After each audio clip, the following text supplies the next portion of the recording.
Friends, let's have a real chitty chat about what happens when you start channeling higher dimensional beings. When you start channeling your spirit guides, what happens?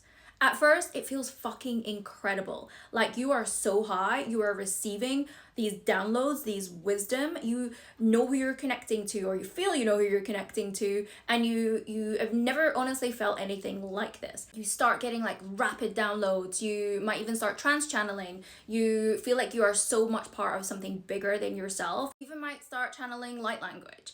But what can happen when you activate so quickly is that you can destabilize, and that's a problem because you are an energy system first, right? And if your energy system is not grounded, is not stabilized, if you haven't learned the proper energetic formula and tools to be able to withstand such high frequencies that you're tapping into, it can cause your system to literally like blow a fuse. Tapping into higher dimensional beings energy wise is pretty strong and pretty powerful. So if you still have suppressed trauma in your system, in your nervous system, in your energy field from this life, past lives, ancestral patterns that you've been carrying, then it's almost like the system can expand and upgrade the way that it needs to be able to fully clearly access what you need to be accessing in these higher dimensional frequencies. And that is where you're going to feel exhausted, where you're going to have brain fog, where you're going to feel disembodied, where it feels like you're kind of floating and completely ungrounded. It's not a good place to be, trust me. Then you can lose discernment because not everything that feels high frequency or high vibrational actually is. So if you don't have the tools or haven't mastered discernment,